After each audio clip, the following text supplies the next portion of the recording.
Welcome back students.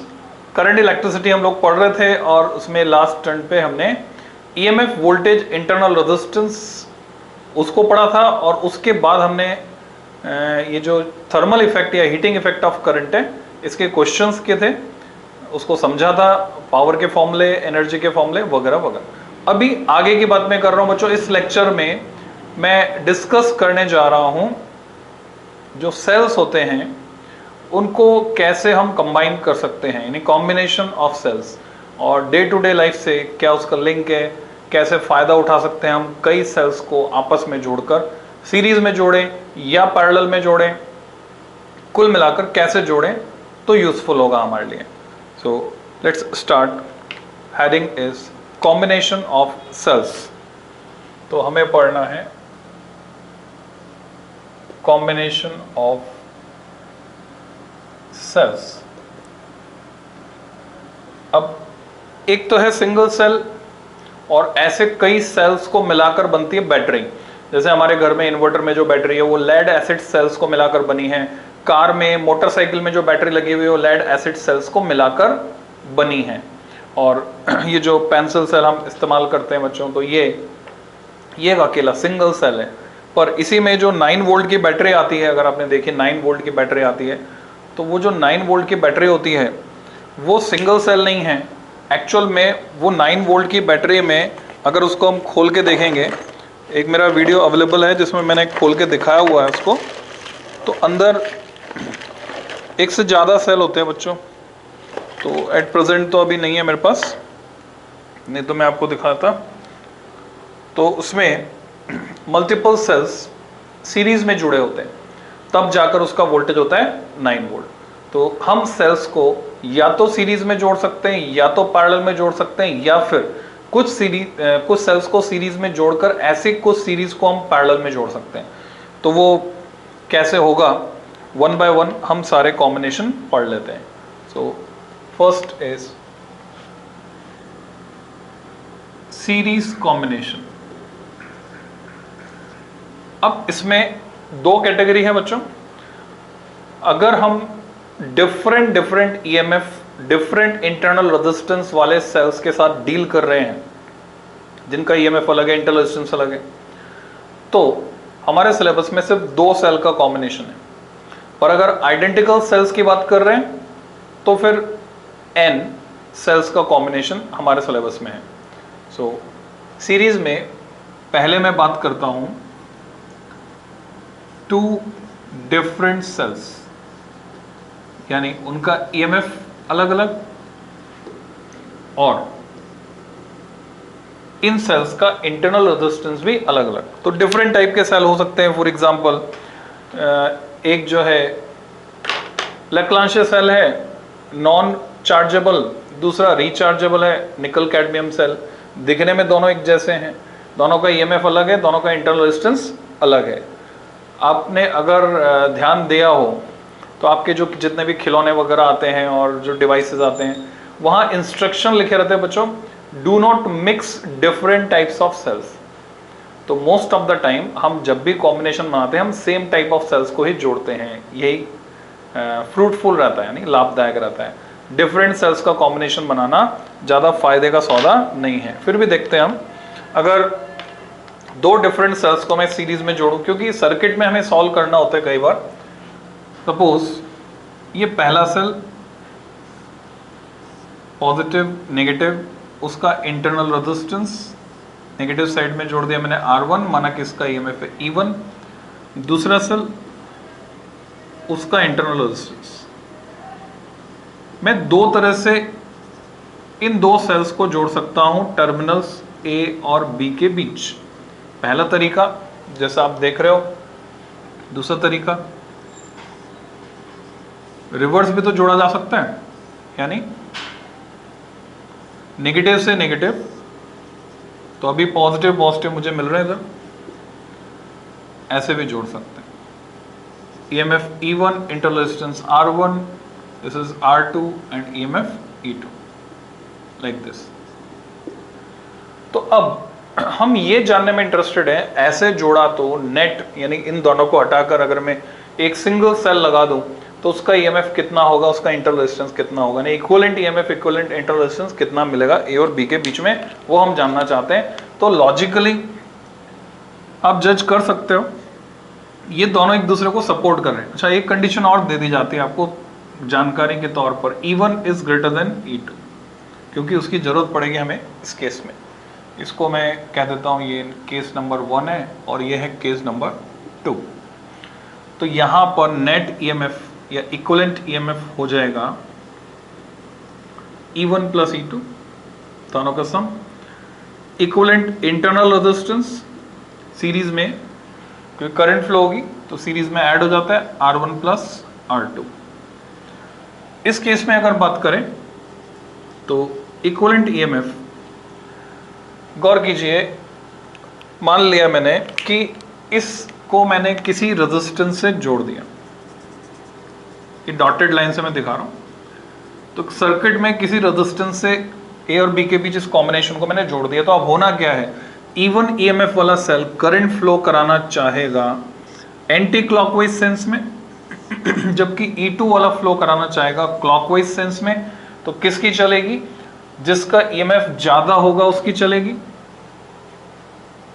दो जने ऐसे जैसे खेलते हैं ना आप लोग, ऐसे हाथ पकड़ लिया, अब ताकत लगा रहे हैं या पंजा लड़ाते हैं, तो कौन जीतता है, जिसमें ताकत ज्यादा है। तो इस वाले की चलेगी E1, कितनी चलेगी, ये अपोज कर रहे हैं। तो बच्चों नेट ईएमएफ यहां पर होगा E1 माइनस E2, ये प्रीडोमिनेट होगा, यानी करंट जो फाइनली सर्किट में फ्लो होगी वो एंटी क्लॉकवाइज सेंस में फ्लो होगी। आर इक्विवेलेंट की बात करें तो रेजिस्टेंस में डायरेक्शन का कुछ लेना देना नहीं है। रेजिस्टेंस तो कैसे है, सैंड पेपर जैसे है, जैसे रेगमाल। आप पेंसिल की नोक पेंसिल पकड़कर इस डायरेक्शन में चला दो तो भी घिस जाएगी, तीखी हो जाएगी, इधर चला दो तो भी घिस जाएगी, बाय डायरेक्शनल। तो रेजिस्टेंस में कोई डायरेक्शन नहीं है, रेजिस्टेंस तो अपोज ही करेगा, यानी ये दोनों रेजिस्टेंस जुड़ जाएंगे R1 प्लस R2, वहां माइनस नहीं आएगा। ये ठीक वैसे ही जैसे बच्चों एरर एनालिसिस में क्लास 11th में फर्स्ट चैप्टर में जब आप रैंडम एरर्स का ट्रीटमेंट करते हैं, रैंडम एरर्स को कंबाइन करते हैं, तो random errors are always get added. Maximum error निकालने के लिए चाहे क्वांटिटी माइनस हो रही हो या प्लस हो रही हो, उनके जो एरर्स हैं वो हमेशा जुड़ जाते हैं। तो ये हमने देखा, दो अलग अलग सेल अगर हैं और हमने कैसे जोड़ा, सीरीज में जोड़ा, तो ये सिचुएशन होती है। पर इन केस ये आइडेंटिकल सेल हो तो क्या होगा, तो आइडेंटिकल सेल वाला केस मैं यहां पे लेने जा रहा हूं। मेरे पास n आइडेंटिकल सेल्स हैं, n फॉर नेस्ट, सभी का ईएमएफ E है, सभी का इंटरनल रेजिस्टेंस R है। लैंग्वेज में चाहे तो हम लिख सकते हैं, अभी जरूरत नहीं है, आपको समझ में आ रहा होगा ऐसे ही।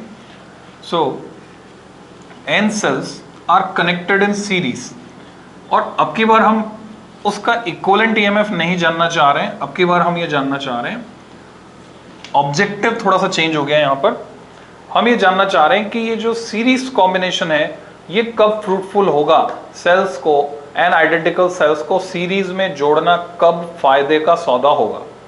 सो लेट्स अंडरस्टैंड इट, क्योंकि आपको पता है ये जो भी हम घर में काम में ले रहे हैं, जैसे टॉर्च है, तो टॉर्च में जो सेल लगे हुए हैं वो कैसे लगे हैं, रिमोट है, खिलौना है। मैंने पहले भी एक टॉर्च दिखाई थी आपको दूसरी तरह की, ये देखिए पॉजिटिव, फिर ये दूसरा सेल आ गया है ना, फिर दो ही है, तीसरा और है। तो तीनों कैसे लगे हुए हैं, तीनों सीरीज में लगे हुए, एक के बाद एक सीरीज में। तो मोस्ट ऑफ द टाइम जितने भी अप्लायंसेस हम यूज कर रहे हैं घरों में, उन सब में हम यूज करते हैं सीरीज कॉम्बिनेशन। क्यों यूज करते हैं यहां समझ में आएगा। ये केस है, केस बी कह देता हूं मैं इसको, पहले अगर ए लिखा था तो ये बी हो गया, और इसमें है एन आइडेंटिकल सेल्स, एक जैसे एन आइडेंटिकल सेल्स। तो इसको सर्किट में कैसे बनाकर हम दिखाएंगे, देखिए पहला सेल उसका इंटरनल रेजिस्टेंस, दूसरा सेल उसका इंटरनल रेजिस्टेंस, तीसरा सेल, आप बोलोगे कहानी शुरू कर दी, एक चिड़िया आई दाना खाया उड़ गई, फिर दूसरी चिड़िया आई दाना खाया उड़ गई, तो कहानी तो चलती जाएगी। यहां तरीका ये बच्चों, 3 सेल आपको दिखाने हैं, E1 R1 E2 R2 E3 R3 dash dash dash, nth cell last में हम दिखाते हैं nवां cell. This is the way, यही तरीका है, यह है सही रिप्रेजेंटेशन।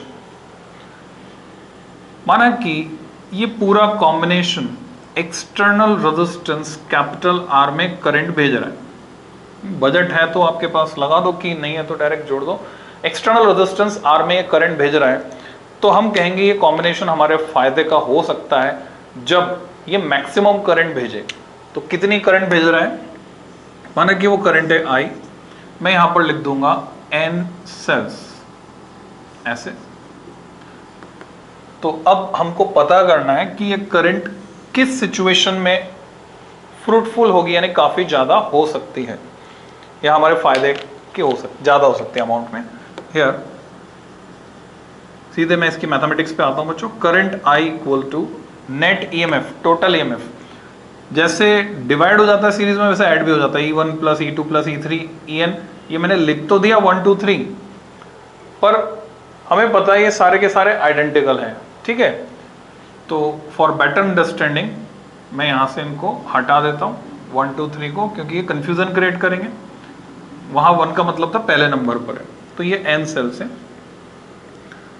तो N टाइम्स E हो गया EMF। टोटल रेजिस्टेंस की बात करें, सर्किट का रेजिस्टेंस कैपिटल R ये है और small r N times NR वो है। तो ये करंट का एक्सप्रेशन हुआ। इसमें स्पेशल केस में लगाऊंगा, मान लीजिए सेल जो है ब्रांड न्यू है, बिल्कुल नए नवेले। नए सेल में क्या होता है बच्चों, उसका इंटरनल रेजिस्टेंस बहुत ही कम होता है। जैसे जैसे सेल पुराना होता जाता है वैसे वैसे डिटोरिएशन होता है इलेक्ट्रोड्स का, इलेक्ट्रोलाइट का, और इंटरनल रेजिस्टेंस बढ़ता चले जाता है। तो इंटरनल रेजिस्टेंस नेग्लिजिबल है एक्सटर्नल रेजिस्टेंस के कंपैरिजन में। ह्यूमन के साथ भी ऐसे होता है, जब बच्चा दुनिया में आता है कोई कन्फ्लिक्ट नहीं है, निर्दोष, उसके दिमाग में कोई कुंठाएं नहीं है, एकदम फ्री माइंड है। सोचिए आपका कोई ब्रेन वॉश कर दे, आपकी मेमोरी खत्म हो जाए, मेमोरी लॉस हो जाए, तो अब कोई चिंता नहीं, मेमोरी लॉस हो गया, खत्म। अब किसी से कोई क्लेश, द्वेष, कोई किसी तरह की कोई भावना नहीं, ना प्रेम ना द्वेष। Okay, so capital R external resistance जो है वो इंटरनल रेजिस्टेंस के कंपैरिजन में बहुत ज्यादा है। तो हम क्या कर सकते हैं, टोटल इंटरनल रेजिस्टेंस से भी बहुत ज्यादा है, तो हम NR को कैपिटल R के रेस्पेक्ट में नेग्लेक्ट कर सकते हैं। तो करंट कितनी हो जाएगी, N times E by R। एक सेल से करंट मिलनी थी हमको E by capital R, internal resistance को नेग्लेक्ट कर दे तो N सेल से कितनी मिलेगी, N टाइम्स। यही कारण है कि हम सीरीज में जोड़ते हैं सेल्स को। इसका उल्टा आप लें अगर, बट इफ मान लीजिए NR इंटरनल रेजिस्टेंस बहुत ज्यादा है, सेल पुराने हुए तो इंटरनल रेजिस्टेंस बहुत ज्यादा है एक्सटर्नल रेजिस्टेंस से, और आपने सीरीज में जोड़ा है, तो अभी आपको एक्सटर्नल रेजिस्टेंस कैपिटल R को नेग्लेक्ट करना होगा। N ऊपर नीचे कट गया तो करंट कितनी मिली, E बाय R। ये हमारे काम की नहीं है, क्यों, N का इंपैक्ट नहीं आ रहा है। एक सेल लगाओ, N सेल्स लगाओ, 100 लगाओ, 200 लगाओ, डजंट मैटर, करंट तो उतनी मिल रही जितना एक सेल देगा। तो ज्यादा एक्स्ट्रा सेल लगाने से कोई फायदा सीरीज में नहीं होने वाला है, अगर सेल पुराने जिनका इंटरनल रेजिस्टेंस बहुत ज्यादा है कंपेयर टू एक्सटर्नल रेजिस्टेंस। तो ये हमें समझ में आया यहां से। अब मैं डिस्कस करने जा रहा हूं पैरेलल कॉम्बिनेशन को। तो second one is parallel combination. पहले हम बात करते हैं टू डिफरेंट सेल्स। अगर दो अलग अलग EMF अलग अलग इंटरनल रेजिस्टेंस के सेल्स हैं, उनको मैं पैरेलल में जोड़ देता हूं। तो तरीका यह है, पहला सेल उसका इंटरनल रेजिस्टेंस, दूसरा सेल उसका इंटरनल रेजिस्टेंस। बच्चों ये 2 नंबर में आता है। इसका प्रूफ आपके एग्जाम में बहुत अच्छी फ्रिक्वेंसी से पूछा जाने वाला सवाल है। E1 R1 E2 R2 terminal A और B के बीच।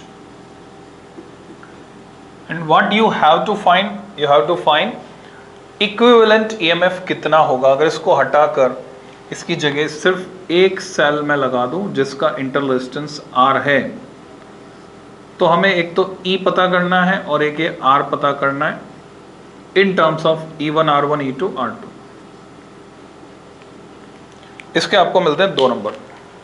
क्या करें, कैसे पता करेंगे, एनी आइडिया? देखो रेजिस्टेंस तो दिख रहा है हमको, पैरेलल में इक्विवेलेंट रेजिस्टेंस का फॉर्मूला आप जानते हैं। क्या होता है पैरेलल में equivalent resistance? R1 R2 upon R1 plus R2. So here equivalent resistance R equivalent becomes R1 R2 upon R1 plus R2। ये तो हो गया equivalent resistance because it is parallel combination, यानी R इसके बराबर। अब बात आई नेट EMF की, तो उसका तरीका, कई तरीके हो सकते हैं, उनमें से एक तरीका मैं बताता हूं आपको। एनसीईआरटी में भी एक तरीका दिया हुआ है जो आपको आसान लगे।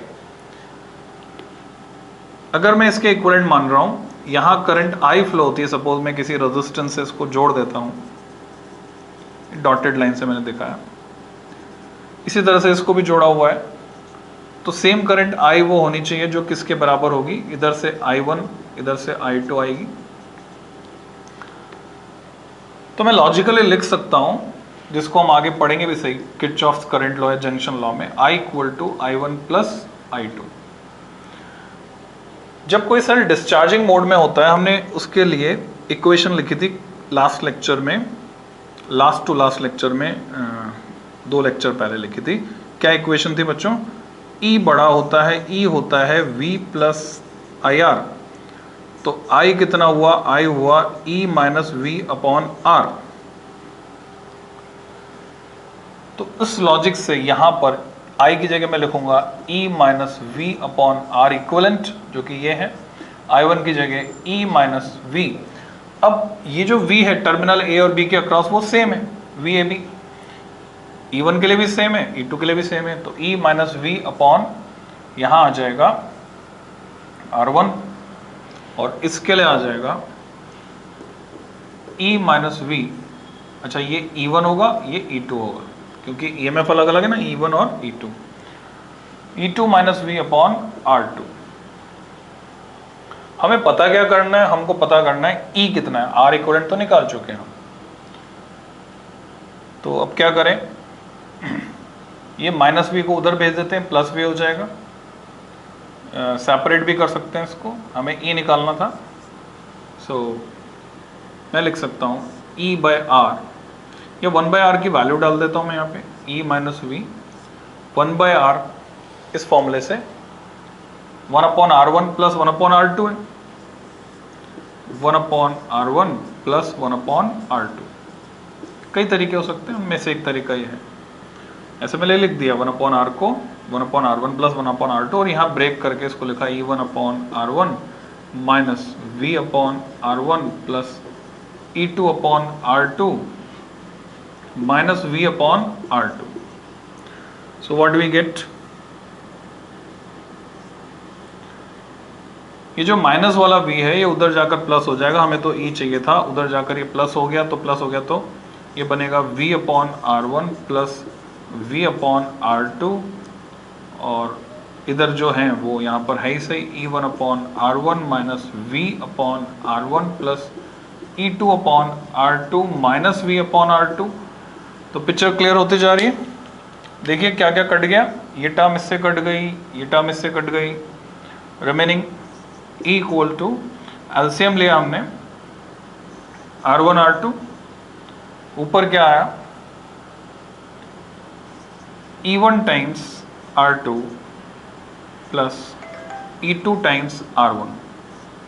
सो this is very very important formula, जिससे हम बहुत से न्यूमेरिकल सॉल्व करते हैं बच्चों, बहुत काम का फॉर्मूला है। तो हमने आर इक्विवेलेंट निकाल लिया, हमने नेट ईएमएफ निकाल लिया। एक और जो संभावना हो सकती है उस पर विचार कीजिए। ऐसा दिया जाता है क्वेश्चन में घुमा के, क्या करते हैं एक सेट में अलग क्वेश्चन डालते हैं, दूसरे में अलग डाल देते हैं। कैसे? इसी में मैं चेंज करके बता रहा हूं आपको। इसमें क्या किया कि इस सेल को उल्टा लगा दिया,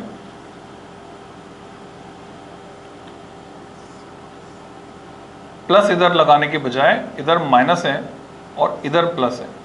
इंटरनल रेजिस्टेंस कोई फर्क नहीं पड़ता, हार्ड एंड फास्ट नहीं कुछ, हम पॉजिटिव साइड में भी लगा सकते हैं। हाँ, कन्वेंशन वो है कि वैसे लगाना चाहिए पर लगा सकते हैं।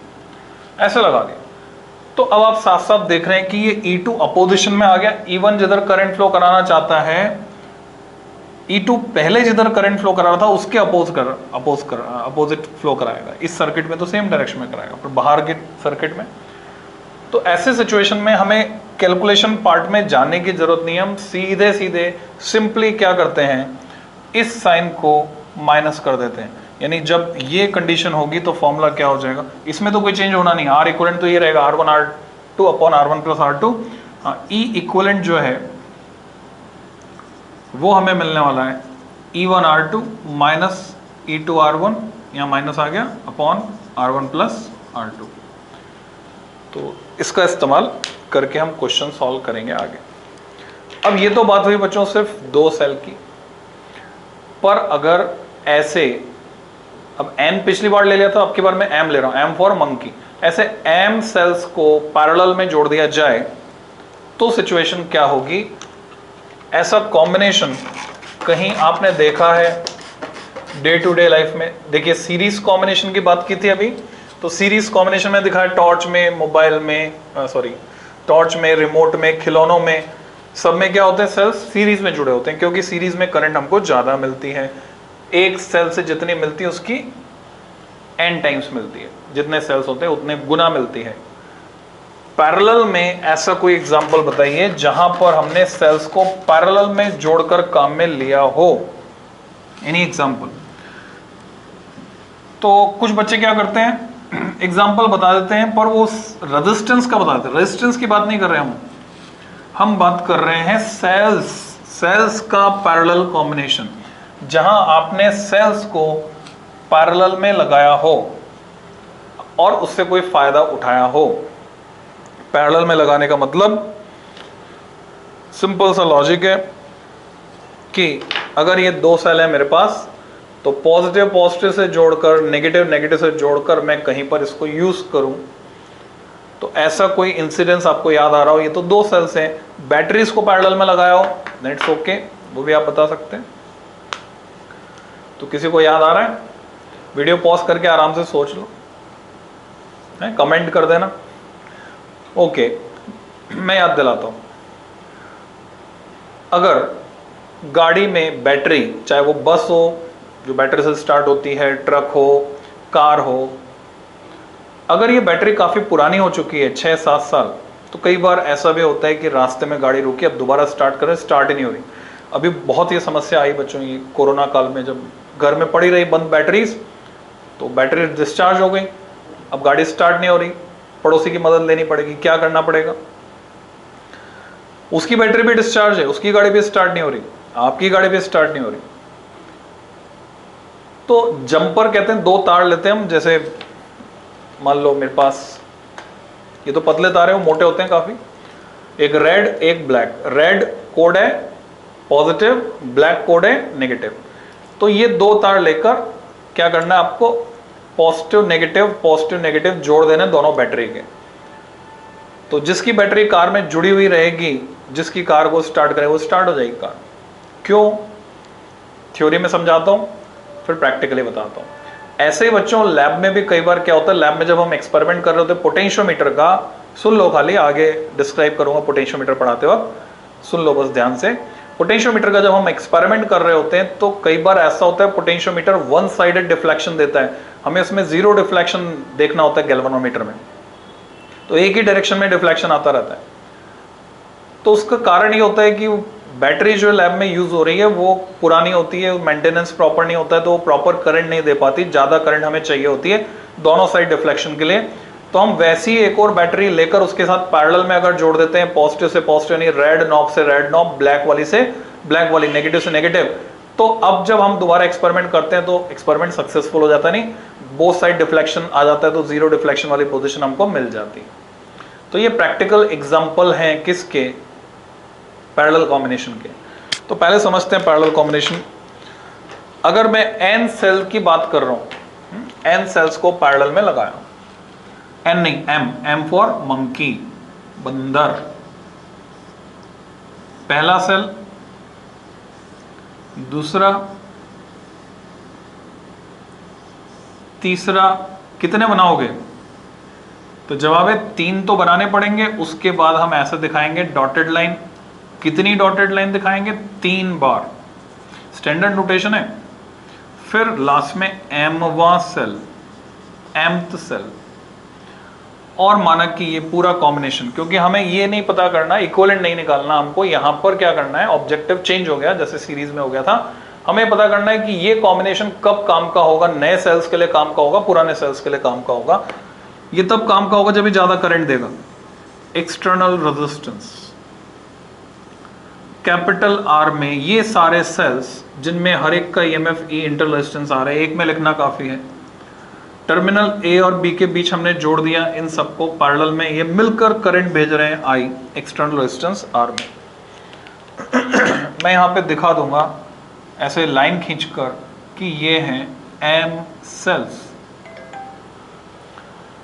तो अब करंट कितनी जाएगी?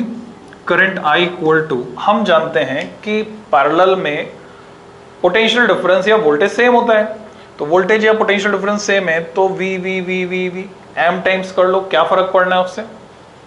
तो नेट पोटेंशियल वी ही यानी ईएमएफ ई ही रहेगा, ईएमएफ में कोई चेंज नहीं होगा। Reason, parallel combination, parallel combination में potential difference same. Total resistance की बात करें तो कैपिटल आर तो ये है ही सही, स्मॉल आर एन टाइम्स आ गया पैरेलल में, तो आर बाई एन, पैरेलल में क्या होता, कम हो जाता है resistance, plus R by N. तो this is the expression for current. इसमें कंडीशन लगाया तो मैं स्पेशल केस, मान लो सेल नए नवेले हैं, ब्रांड न्यू, तो इंटरनल रेजिस्टेंस नेग्लिजिबल होगा। अगर internal resistance R by N बहुत छोटा है एक्सटर्नल रेजिस्टेंस से, और हमने पैरेलल में जोड़ दिया सेल्स को, तो एम सेल से कितनी करंट मिलने वाली है? आर बाई एम आएगा बच्चों, है ना, एम लिया वहां पे, तो कितनी करंट मिलने वाली है? I equal to E upon R by M को नेग्लेक्ट कर दिया, ई बाई आर। अब देखो इसमें एम कहीं नहीं आ रहा, आप 1 सेल लगाओ, 2 सेल लगाओ, एम सेल लगाओ, 100 लगाओ, 200 लगाओ, करंट मिलेगी सेम, कितनी? ई बाई आर, जितनी एक सेल से मिलती, तो कोई फायदा नहीं है। पैरेलल में अगर मैं जोड़ दूं नए सेल्स को, आप सोचो कि ये नए सेल हैं, तो हम सोचें कि टॉर्च ज्यादा तेज जलेगी, तो एक एक सेल तो है ही सही, एक और लगा दें, कोई फायदा नहीं। पर बट इफ उल्टा है, पुराने सेल हैं, उम्र बीत चुकी, बूढ़े लोग ना बोलते सठिया गए, पुराने सेल हैं, R by M internal resistance बहुत ज्यादा है। बच्चों फूक फूक के कदम रखते हैं, जैसे जैसे उम्र दराज व्यक्ति से बात करोगे आप, कोई भी नया काम करने से पहले वो 10 बार सोचेगा, कहीं इन्वेस्टमेंट करना है या कुछ कहीं पैसा लगाना है या कोई भी काम करना, नया घर बनाना है, कुछ भी करना है, बहुत सोच विचार के चलते हैं, क्योंकि जो पुराना अनुभव है उसके आधार पर वो डर दिमाग में बैठ जाते हैं, तो कहीं रिस्क लेने का काम नहीं रहे। जबकि जो नया है, जैसे बच्चा, उसको कोई डर नहीं है, उसको पता नहीं जब तक कि आग जलाते हो तो आग में हाथ दे देता है, छोटा बच्चा, ऑब्जर्व करना, क्योंकि पहले से कोई डेटाबेस उसके दिमाग में नहीं है। तो बिल्कुल वैसे इंटरनल रेजिस्टेंस बहुत ज्यादा है, किससे? एक्सटर्नल रेजिस्टेंस से। तो अभी किसको नेग्लेक्ट करूंगा? कैपिटल आर को नेग्लेक्ट करूंगा, इस एक्सप्रेशन में कैपिटल आर को नेग्लेक्ट करूंगा, तो ये एम ऊपर जाएगा ई के साथ, तो करंट कितनी हो गई? करंट हो गई M times E by R. देखो कुछ फायदा हुआ क्या? एक सेल देगा E बाय स्मॉल r, दो सेल देंगे 2E by r, m cells देंगे m times E by r, और यही कारण है कि वो कार स्टार्ट हो जाती है। कैसे, दोबारा समझो। आपकी कार बैटरी जो है वो प्रॉपर करंट नहीं दे पा रही। कितनी करंट चाहिए कार को? प्रैक्टिकल डेटा 90 से 100 एम्पियर। बैटरी डिस्चार्ज हो चुकी है या तो इस वजह से, या बैटरी पुरानी हो चुकी है, अब उसमें सामर्थ्य नहीं रही है क्योंकि उसका इंटरनल रेजिस्टेंस बहुत ज़्यादा बढ़ गया है। टाइम के साथ इंटरनल रेजिस्टेंस बढ़ता जाता है, चार्जिंग डिस्चार्जिंग साइकिल्स चलने के बाद। अनलिमिटेड नहीं है वो, लिमिटेड है। हालांकि नई न्यूज़ आई है अभी, टेस्ला ने बोला है, आज ही के अखबार में मैंने पढ़ा, टेस्ला ने बोला है अब जो बैटरी बनाएगा टेस्ला कार के लिए 16 गुना ज़्यादा चलेगी जो पुरानी बैटरीज यूज़ कर। टेस्ला वाले खुद ही अपनी कार के लिए, इलेक्ट्रिक कार के लिए बैटरी मैन्युफैक्चर करने वाले हैं। सो 90 एम्पियर करंट चाहिए, वो बैटरी नहीं दे पा रही है। अब हमने क्या किया, वो बैटरी कितनी दे पा रही है, मान लो 50 एम्पियर दे पा रही है। तो ऐसी ही एक और पुरानी बैटरी लाकर पैरेलल में लगा दी जाए तो करंट कितनी हो गई, 2 टाइम्स। ये पहले वाली करंट थी, करंट हो गई 2 टाइम्स क्योंकि 2 सेल हो गए, ये 2 बैटरी हो गई, 2 टाइम्स हो गई। यानी अब कितनी मैक्सिमम करंट दे सकती हो, 100 एम्पियर। काम बन गया, गाड़ी स्टार्ट हो जाएगी। तो आप समझ गए होंगे ये पैरेलल कॉम्बिनेशन। तो पैरेलल कॉम्बिनेशन कब काम का है, जब सेल्स हैं पुराने या सेल्स ऐसे हैं जिनका इंटरनल रेजिस्टेंस बहुत ज्यादा है। सीरीज कॉम्बिनेशन कब काम का है, जब सेल्स हैं नए, ब्रांड न्यू, तब सीरीज में। तो पैरेलल कॉम्बिनेशन क्या काम आएगा, मैं 2 प्रैक्टिकल एग्जांपल आपको और दे रहा हूं। मान लीजिए आपके इन्वर्टर का बैकअप घटते घटते, इन्वर्टर में बैटरी लगी होती है, मान लो एक बैटरी वाला इन्वर्टर है, दो बैटरी वाले भी होते हैं कई बार, डिपेंड करता है कैपेसिटी कितनी। तो एक बैटरी वाला इन्वर्टर आपने 500 VA का, 500 वोल्ट एम्पियर बोलते हैं उसको, उसका लगा रखा है। 500 वाट के अप्लायंसेज आप उससे चला सकते हैं। अब हुआ क्या, उसका बैटरी का बैकअप घटते घटते रह गया 10 मिनट, यानी लाइट जाने के 10 मिनट तक तो चला देता है इन्वर्टर, उसके बाद टू बोल जाती है, यानी बैटरी खत्म। जबकि बैकअप कितना होना चाहिए, कम से कम 2-3 घंटा तो होना चाहिए। पावर कट में 2-3 घंटा लाइट जाए तो इन्वर्टर से चल जाए, जरूरी चीज है। सो ये इंडिकेशन है 10 मिनट में अगर इन्वर्टर टू बोल रहा है तो अब बैटरी बदलने की जरूरत है। और बैटरी की लाइफ हो चुकी है, यानी इन्वर्टर में ऑर्डिनरी बैटरी 3 साल चलती है, और आपने पिछला लेक्चर देखा हो तो मैंने ट्यूबुलर बैटरी डिस्कस की थी जिसका इंटरनल रेजिस्टेंस कम होता है, 6 साल चलती है, जस्ट डबल लाइफ है। तो आप बैटरी वाले के पास पहुंचे, से बोला भाई बैटरी मुझे चाहिए। उसने बैटरी की कीमत बताई आपको, दोनों बैटरी दिखा दी। ट्यूबुलर लेते हो तो 15,000 की और ऑर्डिनरी लेते हो तो 10,000 की। वारंटी 10,000 वाली बैटरी के साथ 3 साल और ट्यूबुलर बैटरी के साथ 6 साल। प्रैक्टिकल डेटा बता रहा हूँ आपको, ऐसे ही मिलेगा आपको, कीमत भी एग्जैक्ट लगभग यही। तो अब कौन सी बैटरी चुनोगे आप? भारी होती है, लाने ले जाना भारी पड़ता है, तो 1.5 गुना कीमत में अगर दुगना चल रही है तो हम वो चुनेंगे। पर साथ ही साथ एक और फैक्टर है, कॉस्ट फैक्टर। हमें बजट भी तो देखना है अपने। और उसने तो बोल दिया 10,000, फिर आपने बोला कुछ कम नहीं हो सकता, बार्गेनिंग। तो उसने बोला कि आप पुरानी बैटरी जब मुझे दोगे तो उसके मैं 1,000 रुपये कम कर दूंगा। आपने अपने महीने का बजट देखा, उस महीने आप 10,000 रुपये या 15,000 रुपये नहीं निकाल सकते थे, आप 15,000 रुपये वाली वो बैटरी लेना चाहते थे, 10,000 वाली नहीं लेना चाहते थे, तो आपने उल्टा ऑफर दे दिया उसको, कुछ सोच समझ के, क्योंकि फिजिक्स पढ़ती आपने मेरी क्लास अटेंड की थी। आपने बोला अच्छा 1,000 रुपये आप वापस दोगे पुरानी बैटरी के? उसने बोला हाँ। तो आपने उसको बोला ये लो 1,000 रुपये आप मुझे एक पुरानी बैटरी दे दो। तो अब वो बैटरी ले जाके आपने घर में, जो आपकी एग्जिस्टिंग बैटरी थी अभी जो आपके चला रही थी, 10 मिनट बैकअप दे रही थी, उसके साथ पैरेलल में जोड़ दिया। तो क्या होगा बच्चों, उसके साथ पैरेलल में जोड़ने से करंट दुगनी हो जाएगी। करंट दुगनी हो जाएगी तो अब बैकअप आपका 20 मिनट से भी ज़्यादा मिलेगा। तो ठीक है, 1 महीना चला लेंगे जब तक पैसा बजट नहीं होता अपने घर में। तो 20 मिनट से ज़्यादा हो गया बैकअप, तो काम हमारा चल गया पैरेलल कॉम्बिनेशन की बदौलत। अब 1 महीने बाद नुकसान हमारा कुछ नहीं होने वाला है।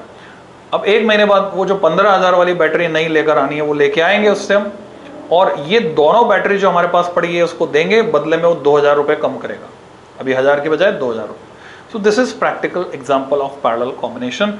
और अगर आपको आम के आम गुठलियों के भी दाम कहावत चरितार्थ करनी है, सत्य साबित करनी है, सुनिए ना, आम के आम गुठलियों के भी दाम। बच्चों आपने सेल खरीदे और किस में लगाए? कैमरा में लगाने के लिए कैमरा में लगाए।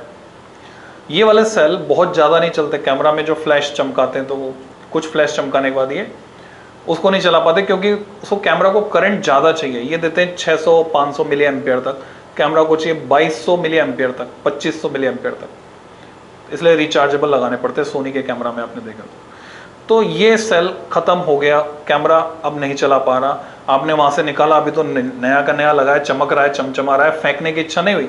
आपने सोचा ट्राई करते हैं, चेक करते हैं, शायद ये घड़ी को चला ले।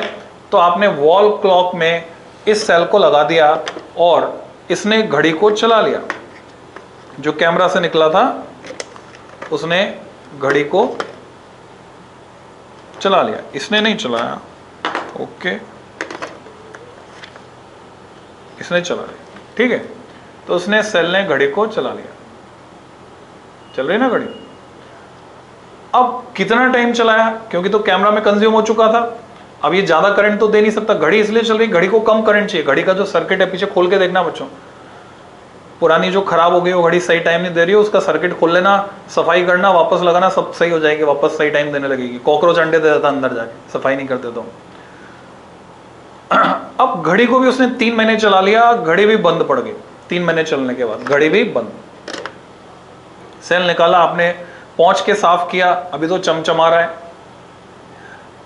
ऐसे 3-4 सेल इकट्ठे कर लो जो घड़ी को भी चलाना बंद कर चुके, घड़ी को भी नहीं चला रहे। 2 सेल इकट्ठे कर लो, नहीं तो 3-4 सेल ऐसे इकट्ठे कर लो। और अब क्या करोगे, उन सेल्स को पैरेलल में जोड़ लो बच्चों, पॉजिटिव पॉजिटिव, नेगेटिव नेगेटिव से जोड़ लिया, और पैरेलल में जोड़कर पॉजिटिव पॉजिटिव, नेगेटिव नेगेटिव से जोड़कर पैरेलल में जोड़ के तार निकाल के, कुछ थोड़ा जुगाड़ करना पड़ेगा, 3-4 जितने भी हों, अब लगा दो पॉजिटिव से नेगेटिव से, तुम देखो घड़ी चल जाएगी। फिर क्यों? लॉजिक ये रहा सामने, 3 सेल पैरेलल में लगाए जिनका इंटरनल रेजिस्टेंस, घड़ी क्यों नहीं चल रही थी?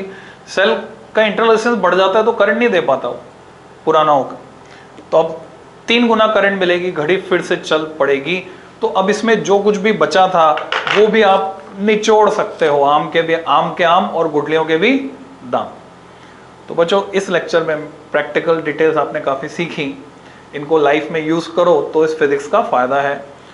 अच्छा, कुछ बच्चों का सवाल होता है कि सर ये घड़ी में ये सेल लगाते हैं, 6 महीने ही चलता है, फिर उतारनी पड़ती है, घड़ी साफ करनी पड़ती है, सेल बदलना पड़ता है बार बार। ऐसे कोई ऐसा नहीं है कि भाई 4-5 साल चल जाए।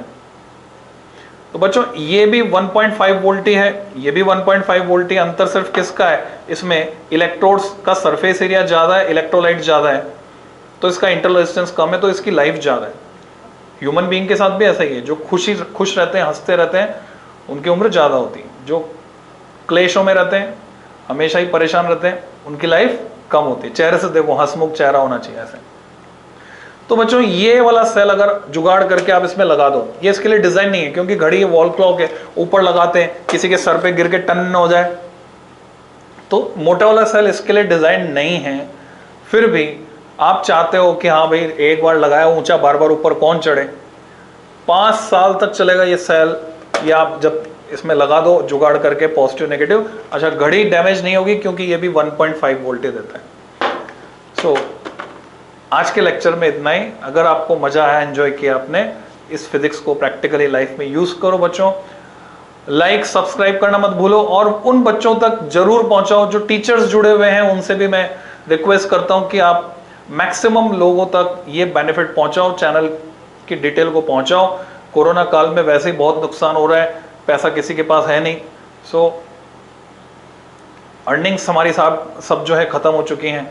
तो ऐसे सिचुएशन में पढ़ाई चलते रहना जरूरी है, और शिक्षा का कोई मोल नहीं है। तो आप पहुंचाओ, सब तक पहुंचाओ। धन्यवाद।